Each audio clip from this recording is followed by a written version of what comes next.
Well, it's been a while since you've seen it. I'm getting there. It's not a project I can just sit in on and get going on and work on every day. I have to pick away at it while I can. When I don't have the little guy and I don't have to work on it here an hour, a couple hours, 3 hours, 4 hours. So I'm picking away at it anyway.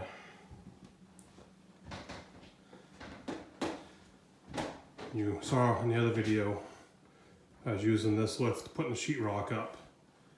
Oh, that has been so awesome. So I've been working lately on mudding and taping. That is not my forte. It is not my favorite thing. I've seen people standing on stilts doing that. I can't even stand on stilts to begin with. I'll break my ass if I tried that.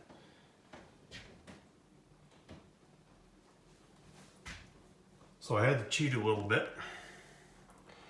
You'll notice I really feathered this out here.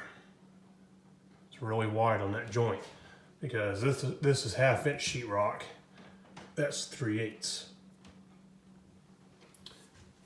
And we're going to run to that again down on the other end. Reason being, cost of materials. I had plenty of 3/8. I wasn't going to go spend money to buy more 1/2 inch when all I had to do was just a little bit more mudding and taping. It's all sanded in good shape and primed and painted. Nobody's going to know. Well, except for you and me. And this is going to be a closet in this area. So the stovepipe, I'm going to put a wall right between that register and the chimney. Box that in. Yeah, this has been a better than a 10-year project trying to get this house done.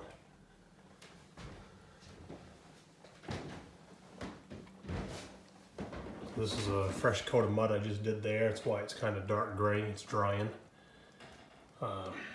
This is all dry here. Another big wide mud job because there's a little piece in there. So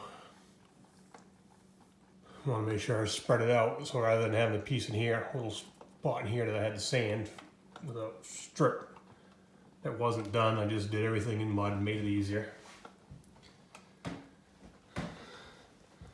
All the vapor barrier is up for the most part.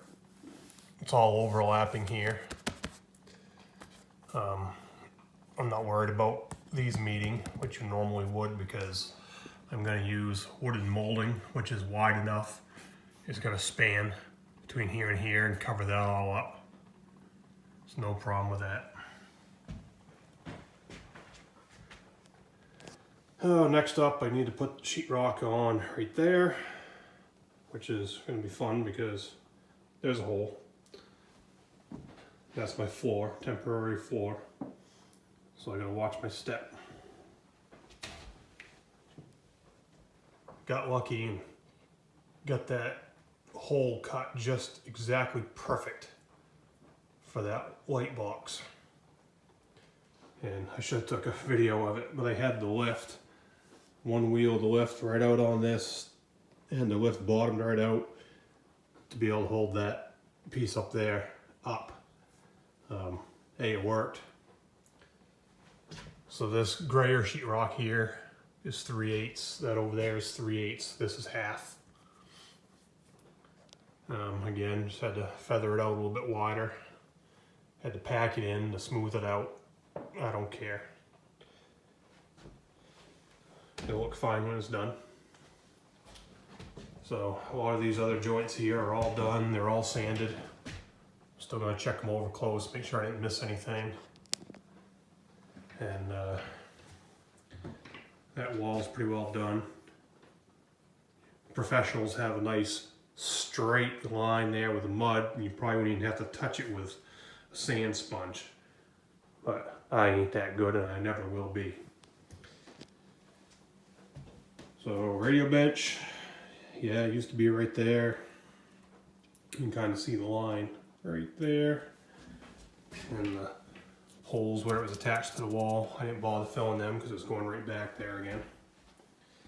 So after all this is done, I can get the radio bench back in, get everything hooked back up. That would be nice. So I'm hoping soon to actually be able to put some paint in this section of the house. I can't remember if I've previously mentioned it or not. This stuff is good stuff. I like it. It's called Fibra tape. It's fiberglass tape. You can see right through it. This side is sticky. It just sticks right to the sheetrock. Compared to using paper tape where you have to put on a base coat while it's wet, then put the tape on. Hopefully you don't get air bubbles in behind it. Put this on first, then mud right over the top of it. It's pretty simple. I like simple. So I've got a few joints right over here. Dad came down to help me get that corner piece up real quick. So I've got a few joints there I need to throw this on. And you can cut it with a pair of scissors.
That's how easy that tape is to use. It's all drywall, not a lick of mud on it yet. There's what the tape looks like on the seams. On a factory edge to factory edge, it does pretty good. Over here are not factory edges. You can see you've got some discrepancy here. This is recessed below this one, so I'm going to put more mud on this side, build this out, get that flushed out. When it's done, you're not going to see it. That's how the tape goes. Put it on there, then slap the mud right over the top.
Since I'm right-handed, I like going from right to left.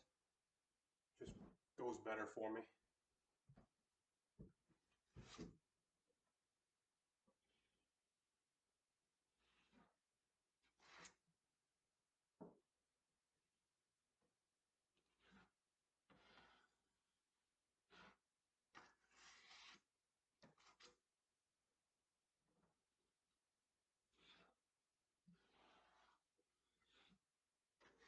And that's why the floor is the last thing to go down right there. I don't have to clean up big messes.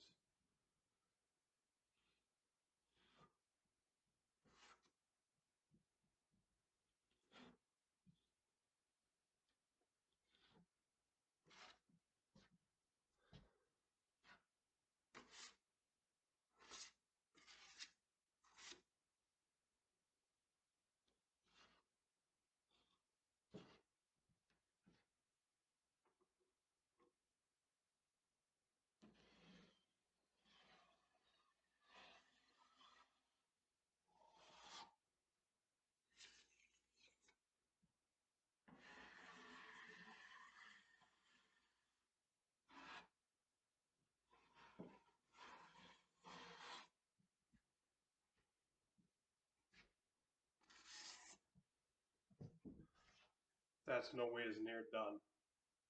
After that's dry, I need to go over it with some sanding block, smooth it up a little bit, and then put more mud on it.